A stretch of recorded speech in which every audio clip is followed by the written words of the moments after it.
Aku tahu bahwa setiap insan yang terlahir di dunia tidak akan pernah bisa memilih dengan keluarga mana dan bagaimana ia akan bersama. Dan aku yang bahkan tidak pernah menyangka jika ternyata aku yang dibesarkan hanya dengan kasih sayang seorang ayah. Ibuku yang wajahnya bahkan belum sempat tersimpan dalam memori hipokampusku telah mendahului aku dan ayahku. Namun aku bersyukur, aku masih disisakan satu malaikat dunia yang berusaha menjagaku dari mara bahaya serta menjadikanku senyum tertawa bahagia. Dialah malaikatku yang tak bersayap, yang mampu terlihat oleh kasat mata. Yah, dialah sang ayah.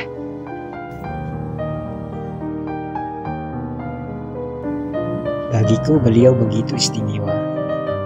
Meski terkadang sangat nampak beliau berusaha menyembunyikan duka dan berusaha bersikap tegar di hadapan anaknya. Jika aku analogikan, mungkin lebih mudah bagi beliau menahan sakit akan sayatan pisau yang kena di jari daripada harus melihat anaknya yang bersedih hati.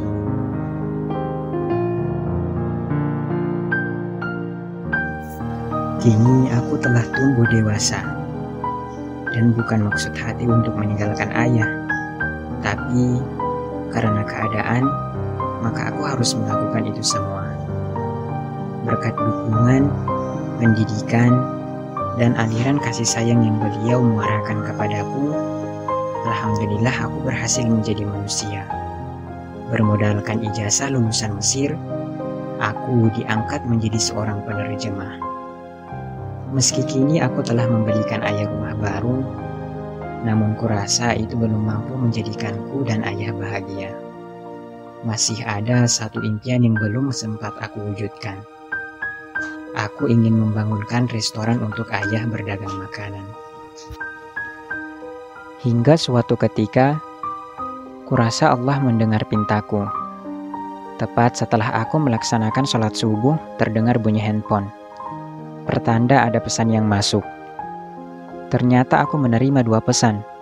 Satu pesan masuk melalui email, dan satu pesan masuk melalui aplikasi pesan biasa. Aku membuka pesan yang masuk ke email terlebih dahulu. Dan sungguh kuasa Allah. Ternyata aku menerima pesan dari sebuah perusahaan untuk menjadi penerjemah dalam suatu kegiatan. Dan juga kulihat fee yang ditawarkan bisa aku gunakan untuk pembangunan restoran. Tertulis jika aku menerimanya, aku diminta untuk menghadap ke kantor perusahaan itu tepat jam 7 saat ini. Tanpa berpikir panjang, kututup ponselku dan aku segera bersiap-siap untuk berangkat. Selama di perjalanan, tiba-tiba hatiku berubah menjadi tidak tenang. Padahal seharusnya aku bahagia. Karena impianku sedikit lagi menjadi sebuah kenyataan. Dan kurasa ini juga akan menjadi kabar gembira untuk ayah. Sampai tibalah aku di kantor perusahaan tersebut. Hatiku menjadi semakin bimbang, gelisah dan semakin tidak tenang. Sampai pada suatu saat direktur perusahaan itu memberikan surat kontrak yang harus aku tanda tangani. Beliau memintaku untuk memikirkan kembali. Karena kata beliau, nampaknya ada keraguan dan kebimbangan terhadap diriku. Akhirnya aku meminta waktu sejenak untuk berpikir. Aku berusaha mencari sebab akan kegelisahan yang ada di dalam hati. Semakin kesini, hatiku bukannya bahagia, justru semakin tidak tenang. Kurasa ada yang ingin disampaikan oleh naluri hatiku, tapi tak kunjung aku temukan. Hingga aku tersadar dan terpikir bahwa tadi subuh aku menerima 2 pesan. Dan hanya satu pesan yang masuk melalui email yang sempat aku baca. Sedangkan pesan yang masuk melalui aplikasi pesan biasa, tak lagi aku baca. Mungkin disitulah letak jawaban dari setiap kegelisahan yang muncul ini. Kubuka ponselku, dan ternyata itu adalah pesan dari ayah. Beliau memintaku untuk menelponnya jika aku tidak sibuk. Segera kuhubungi kembali nomor ayahku.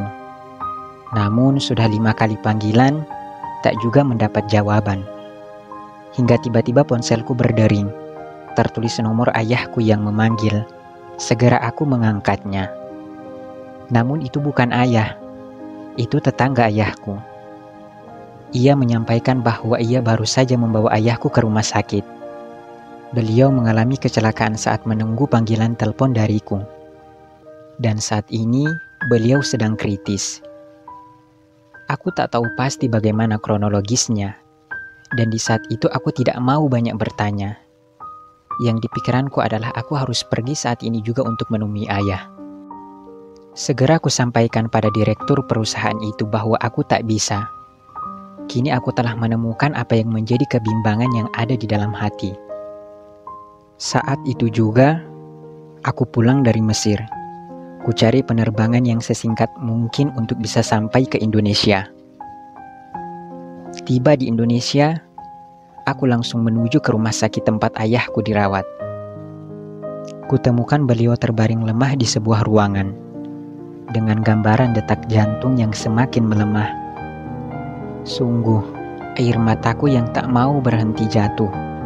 Jantungku yang semakin berdetak kencang sebagai konsekuensi dari perasaanku yang semakin tak tenang. Aku tak bisa membayangkan bagaimana jadinya jika aku harus kehilangan ayah. Aku meminta izin ke dokter untuk masuk ke ruangan beliau. Aku pun diizinkan dan aku masuk. Segera aku genggam tangan ayahku. Dengan air mata yang terus jatuh membasahi punggung tangan ayah, aku berucap, "Ayah, sungguh aku belum mampu untuk kehilanganmu. Aku tak sanggup menghadapi dunia ini tanpamu. Kini aku datang untukmu, ayah. Dan kau harus tahu, ayah, kau harus bangun untuk melihat kedatanganku. Sungguh kini aku sadar, harta berlimpah, mobil mewah, restoran, itu tak mampu membuatku bahagia. Karena ternyata bahagiaku adalah kamu, ayah. Bangun, ayah." Saat itu aku benar-benar melihat keajaiban dan kekuasaan Allah. Setelah kuucapkan kata-kata itu, ayahku membuka matanya, dan gambaran detak jantungnya terlihat kembali normal. Kupeluk ayahku dengan air mata yang tetap terus jatuh. Dan dengan izin dan kuasa Allah, ayahku berhasil melalui masa-masa kritisnya saat itu. Melalui peristiwa itu aku sadar bahwa bahagiaku adalah ayah. Dan kurasa bahagia ayah adalah diriku.